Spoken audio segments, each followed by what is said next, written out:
Hello everyone, welcome to let's improve finance YouTube channel. আমাদের আজকের এই ভিডিওতে আমরা একটি রেশিও নিয়ে আলোচনা করব।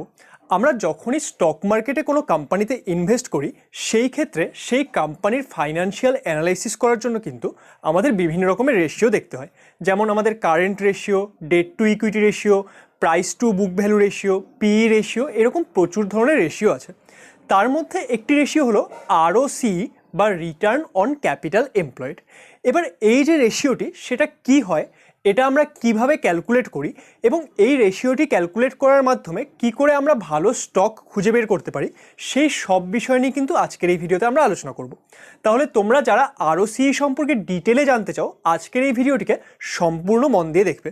যদি প্রথমবার আমাদের চ্যানেলে এসে থাকো তাহলে আমাদের চ্যানেলটিকে অবশ্যই সাবস্ক্রাইব করবে এবং ভিডিওটি দেখার পর ভালো লাগলে সেটাকে লাইক করতে কিন্তু একদমই ভুলবে না। তাহলে চলো আমরা শুরু করি এবং আমরা দেখে নিই যে আরওসি সম্পর্কে আমাদের কি কি জানার আছে।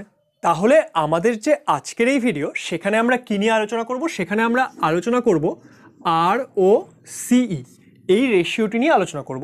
এই রেশিওটির পুরো নাম কি? এই রেশিওটির পুরো নাম হচ্ছে return, R for return, O for হলো on, return on capital employed. Okay, তাহলে রিটার্ন অন ক্যাপিটাল এমপ্লয়েড এই রেশিওটি সম্পর্কে আমরা আলোচনা করব। তাহলে শুরুতেই আমরা বুঝে নিই যে এই রেশিওটি থেকে আমরা কি জানতে পারি। এই রেশিওটি হলো একটি প্রফিটেবিলিটি রেশিও। তাহলে এই রেশিওটি হলো একটি প্রফিটেবিলিটি রেশিও, অর্থাৎ আমাদের যে এই কোম্পানি, তার তো বিভিন্ন রকমের সেলস হচ্ছে, সেই ক্ষেত্রে তার একটি প্রফিটও হবে। তাহলে তার প্রফিটের কন্ডিশন কীরকম সেটা কিন্তু আমরা এই রেশিওটি থেকে বুঝতে পারি। এবার দেখো, যখন আমরা স্টক মার্কেটে কোনো কোম্পানিতে ইনভেস্ট করব, আমরা তো তার প্রফিট সবসময় চেক করতে চাবো যে কোম্পানিটি প্রফিটে আছে নাকি লসে আছে। তাহলে সেই যে বিষয়টি, সেটা কিন্তু আমরা এই আরওসি বা রিটার্ন অন ক্যাপিটাল এমপ্লয়েড এটা থেকে জানতে পারি। এবার এই যে আমাদের আরওসি বা রিটার্ন অন ক্যাপিটাল এমপ্লয়েড, এই বিষয়টি ক্যালকুলেশন করার জন্য আমাদের দুটা জিনিসের প্রয়োজন হয়। কি কি জিনিসের আমাদের এখানে প্রয়োজন হয়? আমাদের একটি প্রয়োজন হলো ইবিআইটি। ওকে, তাহলে আমাদের কি কি জিনিসের প্রয়োজন হয়? একটি জিনিস হলো ইবিআইটি। এবার এই ইবিআইটি, এই বিষয়টি কি? ইবিআইটির যদি আমরা ফুল ফর্ম লিখি, ইবিআইটির ফুল ফর্ম হলো আমাদের যে আর্নিং, ই ফর আর্নিং, মানে আমাদের কতখানি আমদানি হচ্ছে, earning, before, I for interest, আর টি ফর হলো ট্যাক্স। ওকে, তাহলে আমাদের earning before interest and tax, এই যে ইবিআইটি, এটা আমাদের প্রয়োজন হবে। এবার এই ইবিআইটি আমরা কোথা থেকে পাবো? আমরা জানি একটি যখন কোম্পানি থাকে তার বিভিন্ন রকমের ডকুমেন্ট থাকে, তাই তো? এবার সেই কোম্পানির যে ইনকাম স্টেটমেন্ট, সেখান থেকে আমরা এই ইবিআইটি বিষয়টি পাবো। এবার তোমরা যদি ইবিআইটি সম্পর্কে আরেকটু ডিটেলে জানতে চাও, আমি তোমাদের বলছি যে এই ইবিআইটি বিষয়টি কি হয় আর এটা কি করেই বা ক্যালকুলেট করা হয়। ধরো নাও আমাদের কোনো একটি কোম্পানি আছে, সাপোজ আমরা বললাম যে এবিসি লিমিটেড আমাদের একটি কোম্পানি আছে। ওকে, এবার এই কোম্পানিটি তার বিভিন্ন প্রোডাক্ট আছে, সেগুলো সেল করবে, তাই তো? তাহলে সাপোজ এই কোম্পানিটি কোনো একটি ফাইন্যান্সিয়াল ইয়ারে এর যে সেল কত হলো? সাপোজ ধরে নাও 100 টাকা। ওকে, তাহলে এই কোম্পানিটির সেল হয়েছে 100 টাকা। এবার দেখো, কোম্পানিটি যাই সেল করছে, এ যদি কোনো প্রোডাক্ট সেল করে বা কোনো সার্ভিস সেল করে, তার তো একটি কস্ট আছে, মানে সেটা ক্রিয়েট করতে তার কিছু একটা খরচ হবে। তাহলে সেই যে সেল করেছে, সেখানে ধরে নাও তার কস্ট কত ছিল? তার কস্ট আমরা বলছি সাপোজ 40 টাকা। ওকে, তাহলে তার কস্ট ছিল হচ্ছে 40 টাকা, সে সেল করলো কত? সেল করলো হচ্ছে 100 টাকা। তাহলে এই ক্ষেত্রে তার একটি আর্নিং হবে, তাই তো? তাহলে তার যে এই ক্ষেত্রে আর্নিং হচ্ছে, সেটাকে আমরা কি বলছি? EBIT DA, ইবিটা। ওকে, এবার এই ইবিটা সেটা ইকুয়াল টু কত হয়ে যাবে? দেখো, 100 টাকা আমাদের সেল করেছি, তার মধ্যে 40 টাকা আমাদের কস্ট ছিল, তাহলে আমাদের আসলো কত? আমাদের কাছে থাকলো 60 টাকা, তাই তো? তাহলে এই যে 60 টাকা, সেটা আমাদের কি হচ্ছে? EBIT DA. এবার এই ইবিআইটি ডিএ বা ইবিটা, এটা বিষয়টি কি? এটা হলো আর্নিং বিফোর। দেখো, ইবিআইটি এর মধ্যে শুরুতে এই যে ইবিআইটি আমরা পড়লাম, তার মধ্যে এই প্রথম চারটি তো তাই, সাথে আছে ডি অ্যান্ড এ। তাহলে earning before interest, tax, depreciation and amortisation. Okay, তাহলে কি বললাম? Earning before interest, tax, depreciation and amortisation. তাহলে এই যে আমাদের ইবিটা, এখান থেকে যদি আমরা ডেপ্রিসিয়েশন অ্যান্ড অ্যামorটাইজেশন এটাকে মাইনাস করি তাহলে আমরা কি পাবো, তাহলে আমরা পাবো ইবিআইটি। এবার এই যে ডেপ্রিসিয়েশন আর অ্যামর্টাইজেশন এই বিষয়টি কি, ধরো নাও আমাদের যে কোম্পানি তার কাছে তো বিভিন্ন জিনিসপত্র আছে। এবার সাপোজ ধরো নাও আমরা একটা গাড়ি কিনেছিলাম, এবার গাড়ির দাম কি হবে, সময়ের সাথে সাথে সেটার দাম কমতে থাকবে, তার ভ্যালুয়েশন কমবে, তাহলে এই যে বিষয়টি সেটাকে আমরা কি বলি ডেপ্রিসিয়েশন। আর অ্যামর্টাইজেশন কি, অ্যামর্টাইজেশন ও ডেপ্রিসিয়েশনের সঙ্গে সিমিলারই একটি বিষয়। আমি না হয় কোনো একটি স্পেশাল ভিডিওতে তোমাদেরকে এই ডেপ্রিসিয়েশন এবং অ্যামর্টাইজেশন এটা ডিটেলে বলবো। তোমরা যদি এটা সম্পর্কে জানতে চাও ভিডিওর কমেন্ট সেকশনে আমাকে জানাবে।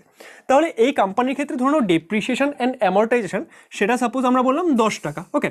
তাহলে এটা যদি 10 টাকা হয় তাহলে এটাকে আমরা মাইনাস করে দিচ্ছি, এটা এখানেও আমরা মাইনাস করেছিলাম, তাহলে কত থাকছে হচ্ছে 50 টাকা, তাই তো। তাহলে এটা আমাদের কি হয়ে যাবে, এটা আমাদের হয়ে যাবে ইবিআইটি।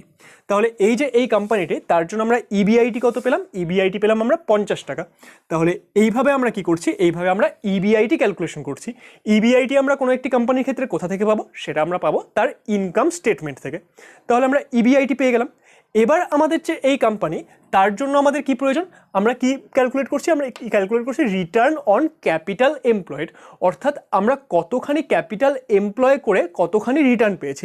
তাহলে নেক্সট আমাদের যে বিষয়টি প্রয়োজন হবে আরওসি ক্যালকুলেট করার জন্য, সেটা কি, সেটা হচ্ছে আমাদের ক্যাপিটাল এমপ্লয়েড, অর্থাৎ আমাদের কতখানি টাকা এই কোম্পানিতে লেগে আছে, ওকে। তাহলে আমরা কি বের করব, ক্যাপিটাল এমপ্লয়েড। দেখো আমাদের যে এই আরওসি সেটা ক্যালকুলেট করা কেন ইম্পর্টেন্ট, সাপোজ ধরুন আমাদের দুটো কোম্পানি আছে, এটা আমাদের কোম্পানি এ আর এটা হলো আমাদের কোম্পানি বি, ওকে। এবার কোম্পানি এ ধরে নাও এ কী করলো, এ করলো 50 টাকা প্রফিট এবং বি কী করলো, বিও 50 টাকা প্রফিট করলো। এবার তাহলে এ আর বি তার মধ্যে কোনটি ভালো কোম্পানি আমরা কি করে ডিসাইড করব। সাপোজ ধরো দুটা কোম্পানি তো আমাদের সেম প্রফিট করেছে, তাহলে আমরা এখানে বুঝতেই পারবো না যে কোন কোম্পানিটি ভালো পারফর্ম করছে, তাই না। আমরা বলবো দুটা কোম্পানি তো 50 টাকা লাভ করেছে, তার মানে দুটা কোম্পানি সেম। কিন্তু সাপোজ দেখা গেল যে এ কোম্পানি সে কি করেছিল, সে এই 50 টাকা ইনকাম করার জন্য 1000 টাকা সে বিজনেসে এমপ্লয় করেছিল, অর্থাৎ সে 1000 টাকা ইনভেস্ট করে নিয়ে 50 টাকা প্রফিট করলো। আর সাপোজ এই যে 50 টাকা সেটা ইনকাম করার জন্য, সেটা প্রফিট করার জন্য বি কোম্পানি করেছিল 800 টাকা ইনভেস্ট। তাহলে এবার কিন্তু আমরা একটি কম্প্যারিজন পেয়ে যাচ্ছি। দেখো দুজনেই সেম প্রফিট করলো, কিন্তু কম টাকা কে দিয়েছিল, বি মাত্র 800 টাকা দিয়ে 50 টাকা বের করে আনলো, কিন্তু সেই ক্ষেত্রে এ কি হচ্ছে, এ 1000 টাকা দিয়ে 50 টাকা বের করে আনছে। তার মানে এই দুটোর মধ্যে কোনটাকে আমরা ভালো কোম্পানি বলতে পারি, বি কোম্পানিকে, তাই তো।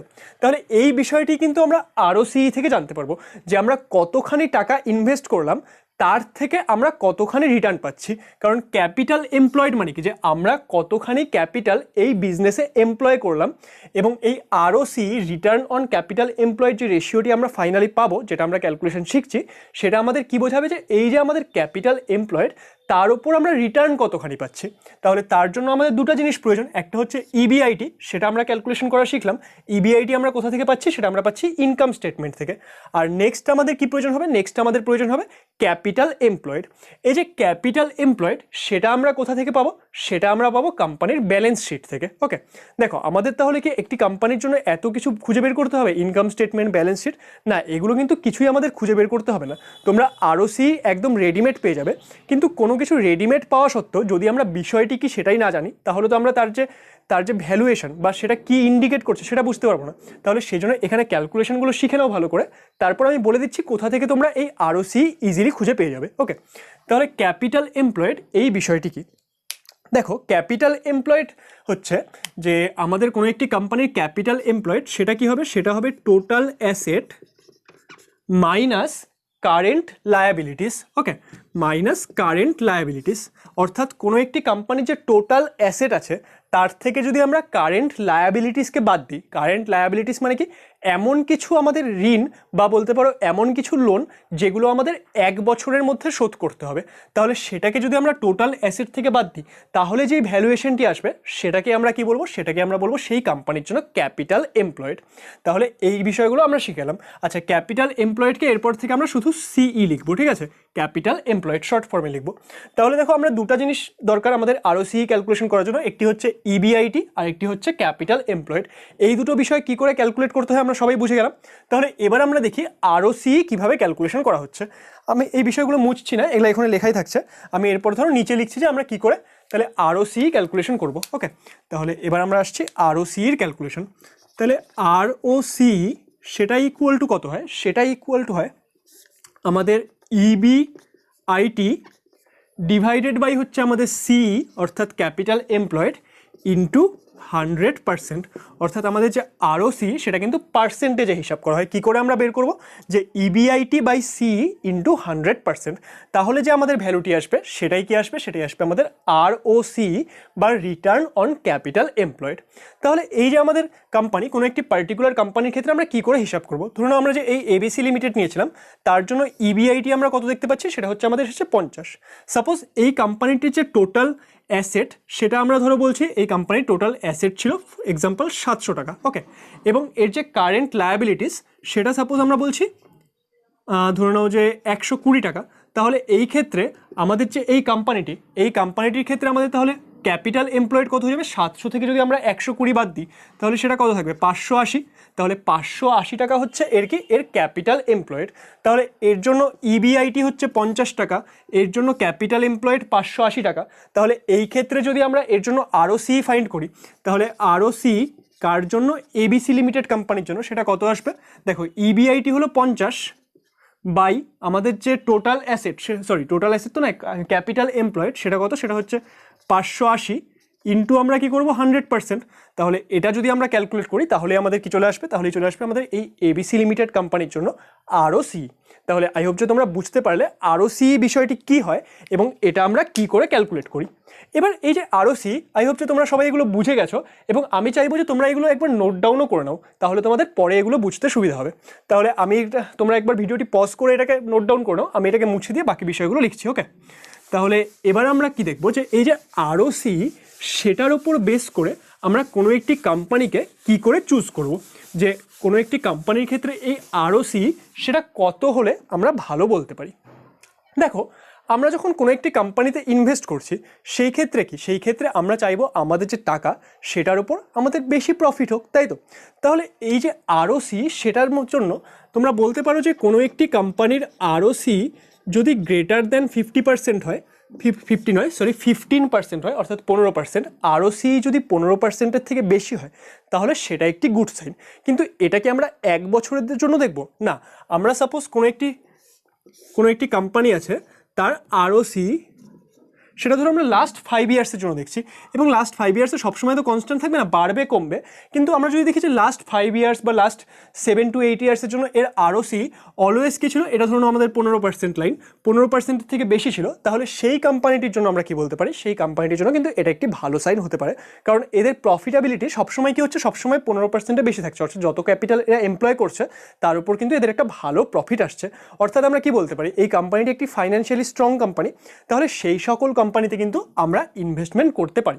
কিন্তু এখানে একটি বিষয়, যে শুধুমাত্র আরওসি দেখে কিন্তু কেউ ইনভেস্টমেন্ট করবে না, কারণ আরওসি কি হচ্ছে?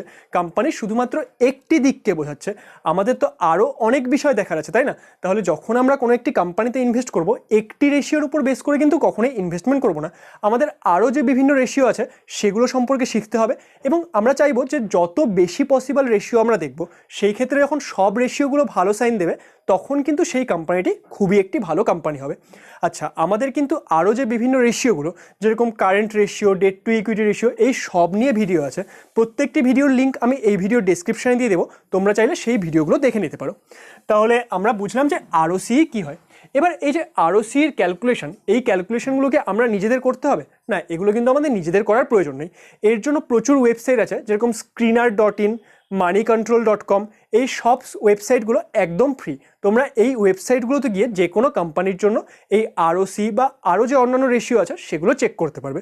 তোমরা যদি চাও যে আমি এর উপর একটি ভিডিও বানাই যে কী করে এই সব ওয়েবসাইট থেকে এই বিষয়গুলো চেক করতে হয়, সেটা ভিডিওর কমেন্ট সেকশনে আমাকে জানাবে, তাহলে আমি তোমাদের জন্য একটি ভিডিও তৈরি করে দেবো। আজকের এই ভিডিওতে কোনো রকমের ডাউট থাকলে সেটা ভিডিওর কমেন্ট সেকশনে আমাকে জানাবে, আমি সেগুলোর অবশ্যই রিপ্লাই দেবো। ভিডিওটি ভালো লাগলে ভিডিওটিকে লাইক করবে এবং বন্ধুদের সাথেও শেয়ার করবে, যাতে তারাও এই বিষয়গুলো জানতে পারে। Thank you for watching.